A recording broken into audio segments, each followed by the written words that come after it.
নমস্কাৰ next time নিজৰ সম্পূৰ্ণ দৰ্শক স্বাগতম জনাইছোঁ 16 জানুৱাৰীত সমগ্ৰ দেশৰ লগতে অসমতো কোভিড ভেকচিনৰ প্ৰক্ৰিয়া আৰম্ভ হৈছিল 16 জানুৱাৰীৰ দিনা গুৱাহাটী মেডিকেল কলেজ হস্পিটেলত 10 গৰাকী বিশিষ্ট ব্যক্তিক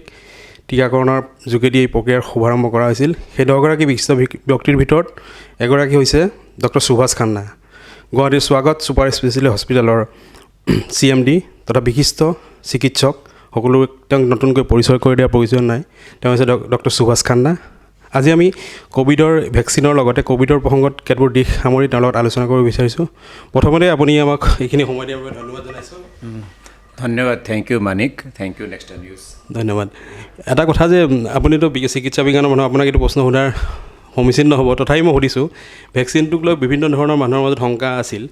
যেতিয়া আপুনি প্ৰথম লৈছিলে তো আপোনাৰ মনততো কিবা ধাৰণা ভয় বা কেনেকুৱা ধৰণৰ কিবা আছিল নেকি এইটো জেনেৰেল মানুহৰ প্ৰশ্ন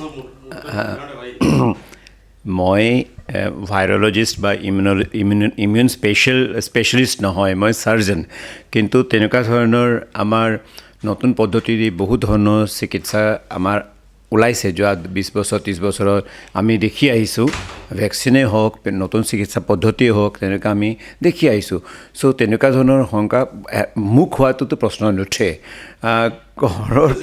পৰিয়ালৰ ঘৰৰ দূৰৰ মানুহ কিছুমান সম্পৰ্কে সুধিছে হয় যে আপুনি ভেকচিন ল'ব নেকি মই তেতিয়াহে গম পাইছোঁ যে তেওঁলোকৰ অলপ শংকা এটা সন্দেহ আছে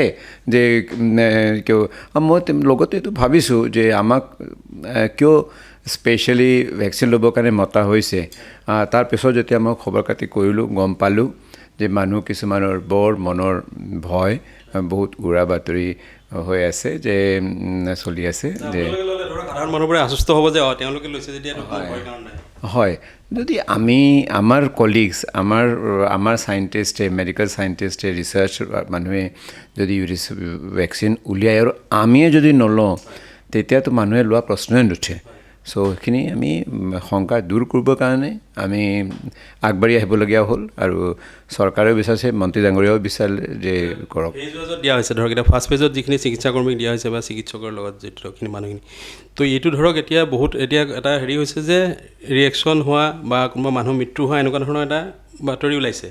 এইটোৰ ক্ষেত্ৰত কিমান কি গ্ৰহণযোগ্য কথাটো আৰু আপুনি নিজে কিবা ইয়াৰ ৰিয়েকশ্যন পাইছে নেকি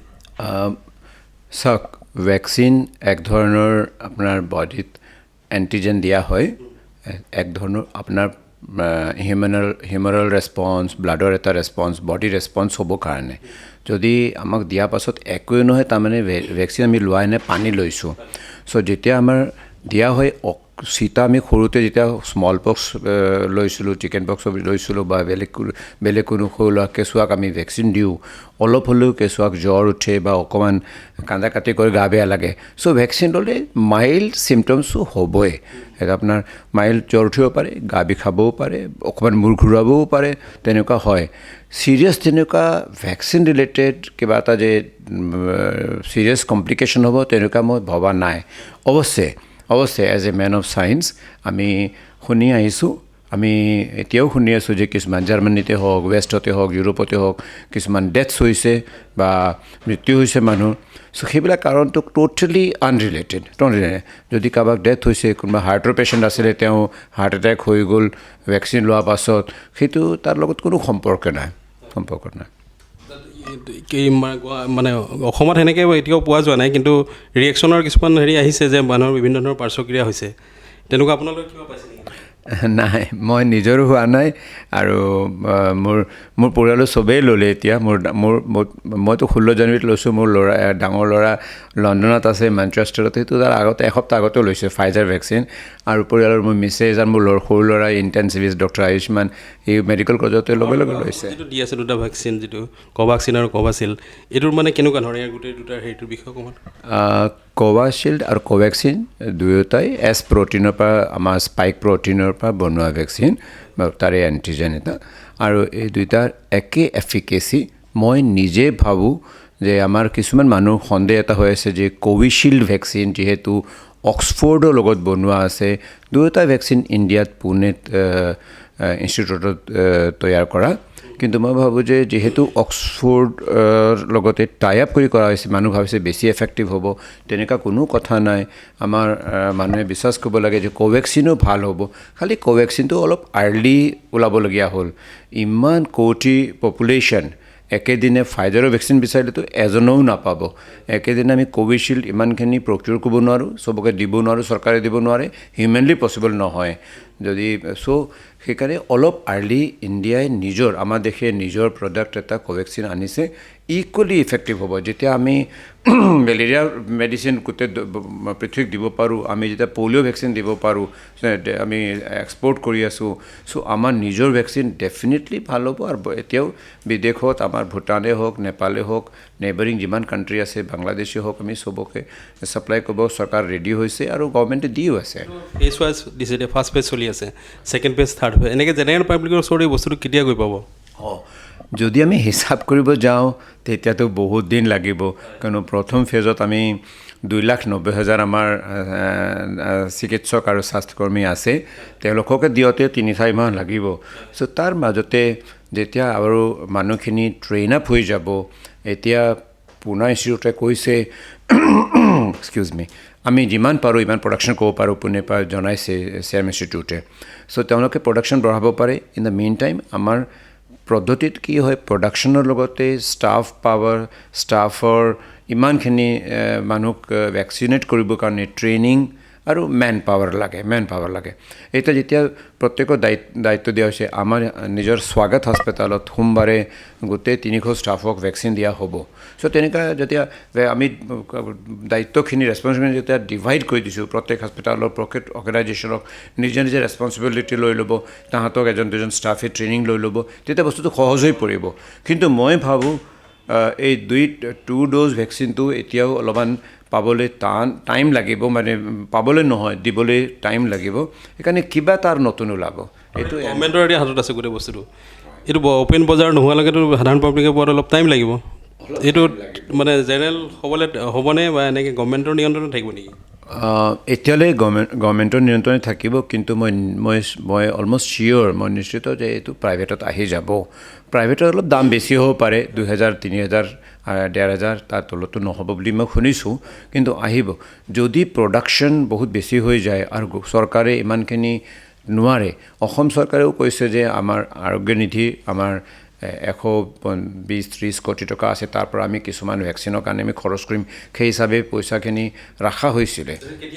বজাৰত আহিব বুলি আমি যদি ভাবোঁ তেতিয়াহ'লে কিমান সময় লাগিব পাৰে সেইখিনি কোৱা তাৰ কিন্তু অতি শীঘ্ৰে আহিব বজাৰত ভেকচিনটো লোৱাৰ পিছত মানুহ কি নিৰাপদ কমপ্লিটলি হৈ যায় নে এইটো জামটো আকৌ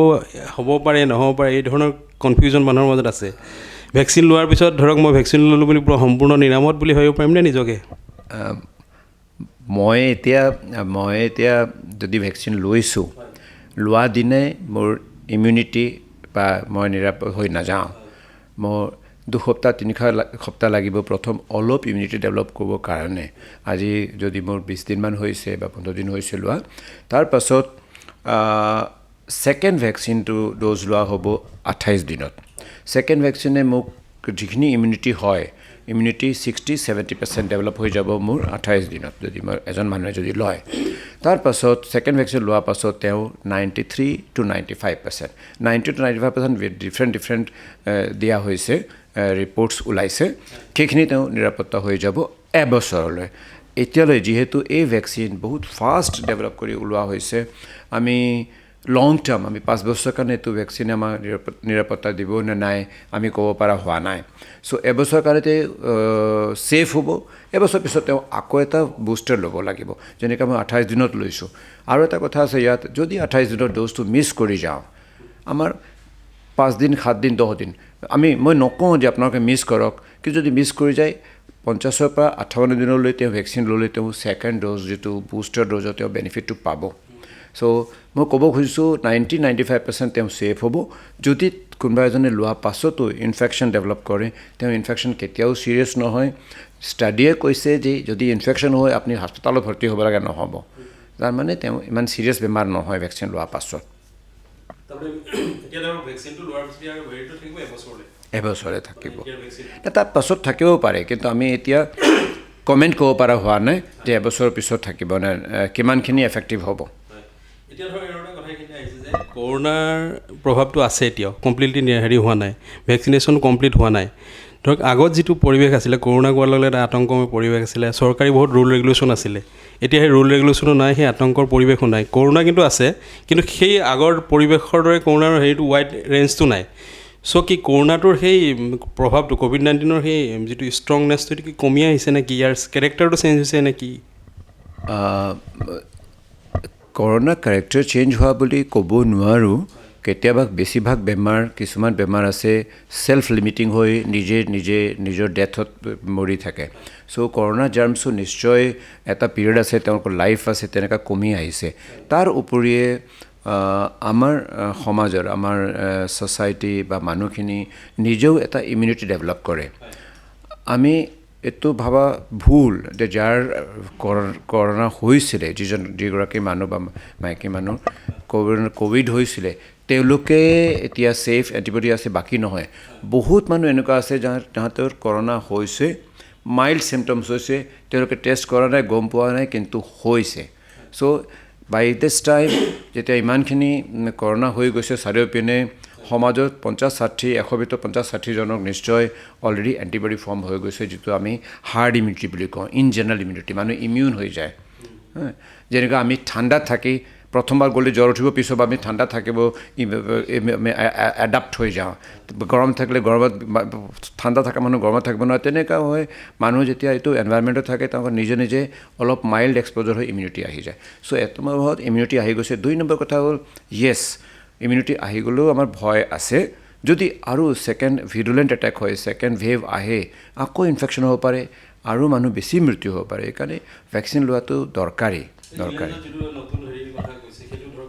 হয়, সেইটো একেধৰণৰ ভাইৰাছ, তাৰে নতুন এটা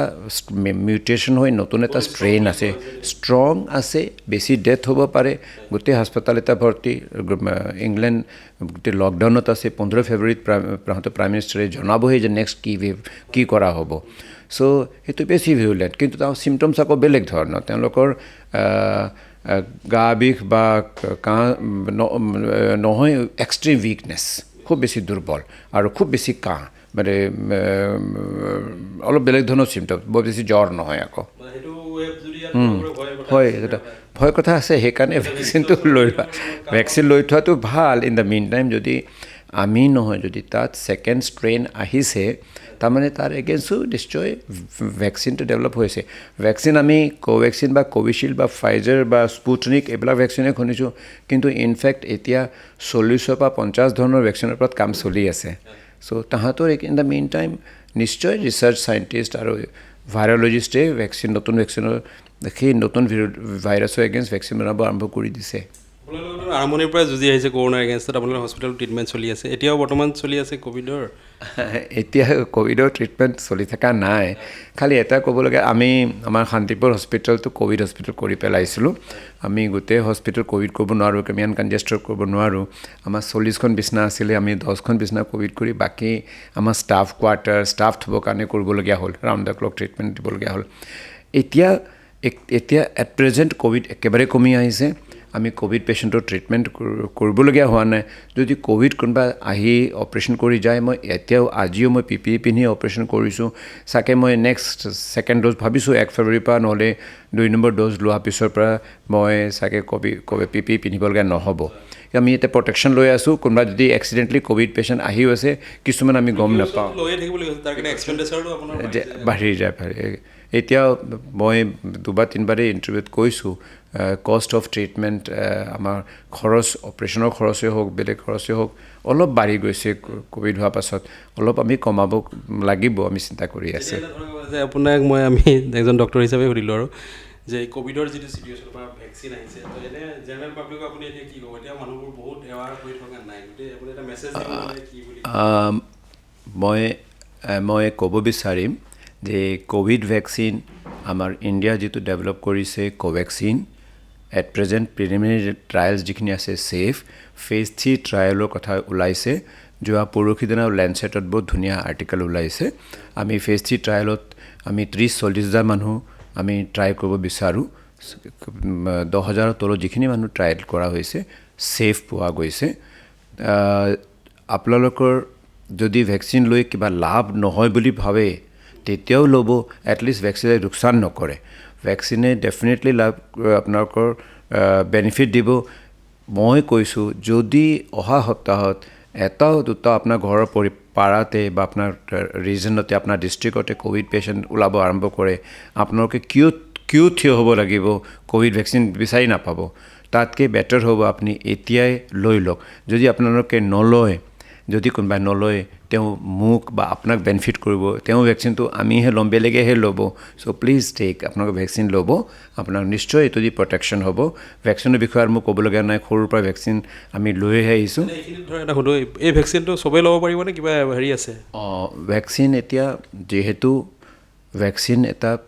বনোৱা এটা পদ্ধতি থাকে বহুত দীঘলীয়া পদ্ধতি 5 বছৰৰ পৰা 10 বছৰ লাগে ভেকচিন বনাওঁতে এই ভেকচিনৰ কাৰণে এট প্ৰেজেণ্ট যিখিনি আমাৰ প্ৰথম যেতিয়া ৰিচাৰ্চ হয় বেছিভাগ ৰিচাৰ্চত 18 বছৰৰ ওপৰত আৰু 55 বছৰৰ তলত ৰিচাৰ্চ কৰা হয় এইটো এটা ইন জেনেৰেল প্ৰিন্সিপাল এটা আছে চ' এই ভেকচিন যিহেতু এতিয়া আমি চাইণ্টিষ্টে ট্ৰাই কৰিছিলে তেওঁলোকেও হেল্ডি এডাল্ট মেল অৰ ফিমেল বিচাৰে এটা অসুখীয়া মানুহৰ ওপৰত ৰিচাৰ্চ কৰি লাভ নাই মানে তেওঁ গম নাপাব ৰিজাল্ট ৰিপ্লাইটো লাভ নাই বুলি কোৱা নাই তেওঁ ৰিজাল্ট গম নাপাব বেলেগ এটা অসুখ হ'ব কনফিউজ হৈ যাব চ' হেল্ডি এডাল্ট 18 to 55 18 বা 55 বছৰৰ ভিতৰত লোৱা হৈছিলে তাৰে ৰিজাল্ট ভাল পোৱা গৈছে সেইকাৰণে আৰম্ভণিত 18 বছৰৰ তলত এতিয়াও দিয়া হোৱা নাই চাগে 2-4 মাহ 6 মাহ ভিতৰতে যেতিয়া ট্ৰায়েলছ আহি যাব গম পাম কিন্তু সৰু ল'ৰা ছোৱালী ক'ভিডো কম হৈছে ইনচিডেঞ্চটো বহুতেই কম আৰু বয়সীয়া মানুহৰ অসুবিধা হ'ব নালাগে এতিয়া ইনিচিয়েল ট্ৰায়েলত আমি 55 ইয়াৰ্ছৰ তলতে দিয়া হৈছে কিন্তু 55 বছৰৰ ওপৰতো দিবতো তেওঁলোকে হাই ৰিস্ক পপুলেশ্যন দিবই লাগিব চ' নেক্সট এইটো আহি যাব অৱশ্যে প্ৰেগনেণ্ট লেডিজৰ